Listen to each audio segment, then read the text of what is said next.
In the far north, a sprawling island covered 80% in ice hides some of the world's most valuable minerals and sits astride critical Arctic shipping lanes. That island is Greenland, and now the United States is chasing it in a global scramble for security and resources. What happens when one of the smallest nations becomes a linchpin in great power competition? Stay with us. If you find this story important, please hit the subscribe button and turn on notifications. The best comment on today's video will be pinned to the top. Donald Trump has revived his 2019 idea of acquiring Greenland, a notion once dismissed as absurd, and this time he links it to national security, rare earth minerals, military bases, and Arctic shipping routes. We'll examine the historical background, legal complications, the motives at play, and the implications for global power. And midway through, we'll bring you a surprising center hook that will reframe how you think about this story. Let's begin with the deeper context. Greenland is the world's largest island that is not a continent, with an area of approximately 2.16 million square kilometers, yet only about 56,000 residents. For centuries, it has been part of the Kingdom of Denmark. While Greenland gained home rule in 1979 and further autonomy in 2009 under the Self-Government Act, Denmark still retains responsibility for defense, foreign affairs, citizenship, and monetary policy. The island's economy remains small. Its GDP is about USD $3.3 billion, which is roughly 0.012% of the United States' GDP. Despite the ice cover, around 80% of its surface, Greenland holds huge potential: rare earth minerals, uranium, strategic metals, oil and gas deposits. According to one estimate, up to 17.5 billion barrels of offshore crude oil and 4.19 trillion cubic meters of natural gas. Its location is increasingly significant as climate change opens Arctic shipping lanes and northern sea routes shorten transit times between the Atlantic and Pacific. Moreover, the United States has maintained a military presence since 1951.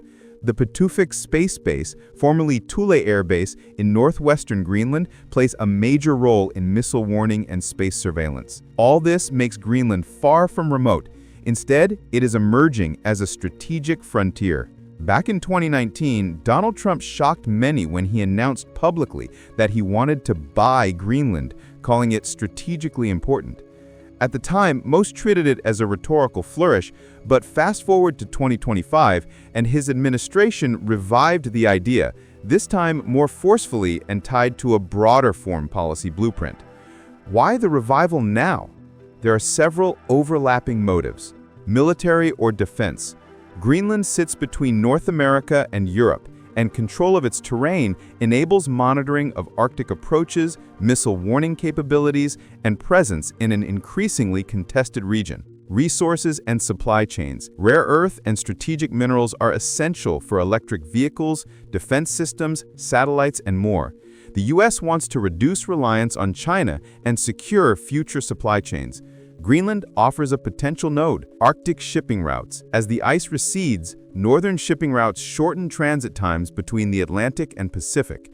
Control or influence in Greenland could offer the U.S. leverage over these lanes and deny rivals such access. China and Russia are increasingly active in the Arctic. Investment, mining deals, and military activity by these countries raise U.S. concerns about being left behind. Thus, from Trump's viewpoint, Greenland isn't just a real estate oddity, it is a strategic asset. He declared, "We need Greenland for national security purposes. It's very important." Even though the idea seems dramatic, the reality is far more complex. Both have publicly declared, "We are not for sale and will never be for sale."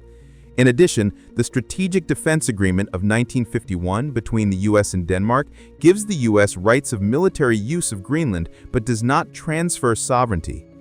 Finally, international law, NATO membership obligations, European Union alliances, and Greenland's own push for independence rather than sale add layers of complexity. Nearly 85% of Greenlanders in a recent poll rejected the idea of becoming part of the U.S. Here's the striking pivot. Even if the US never buys Greenland, simply threatening to buy it is already reshaping defense planning, investments, and alliances in the Arctic. For example, Denmark has announced multi-billion-dollar investments in Greenland's defense and infrastructure in response. Greenland's government is negotiating expanded partnerships with the US and the European Union on raw materials and the economy. NATO and European security planners are waking up to the Arctic as an active theater of great power competition. In other words, Trump's bold gambit may not succeed in a literal purchase, but the fear of it already counts. That's the center shock. The idea alone forces change. Greenland sits atop rich deposits of rare earth minerals, strategic metals, and possibly offshore oil and gas. One estimate places up to 17.5 billion barrels of offshore crude oil and 4.19 trillion cubic meters of natural gas. Controlling access matters hugely for not only civilian industry, but also defense production. Military and space infrastructure. The Pituffik Space Base in Greenland provides radar and satellite tracking deep into the Arctic and Northern Hemisphere, a foundational node for US missile warning. Moving Greenland under direct US command or influence would deepen that access. Shipping routes and access. As polar ice recedes, northern shipping routes shorten transit times and reroute global shipping. Controlling Greenland means influence over these emerging corridors and a vantage point over newly opened passageways. Great power balance. China has invested in Greenlandic mining exploration. Russia has built Arctic bases. If the US strengthens its hold in Greenland, it changes the balance of power in the Arctic. Trump cast it this way: owning Greenland is a shortcut to keep them both out. Arctic security and alliances. The shift forces NATO and European states to consider the Arctic not as a remote zone, but as a front line. Denmark, Greenland, the US, Canada, and other Arctic states must respond, and that has ripple effects on spending, military posture, and alliances. Thus, Greenland is not just a remote island, it's a linchpin in the 21st century strategic contest. In the icy expanse of Greenland lies a paradox. Small population, vast potential.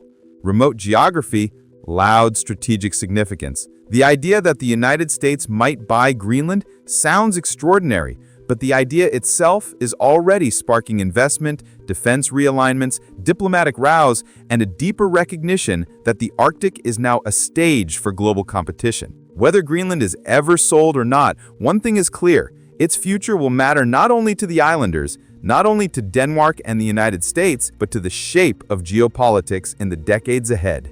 If you enjoyed this story and want more in-depth coverage of global hotspots, please subscribe and click the bell icon so you never miss an update. We will pin the best viewer comment on this episode, so tell us below, do you think the US move signals strategic foresight or outdated expansionism? Thank you for watching Maple States. Until next time, stay informed, stay calm, and stay curious.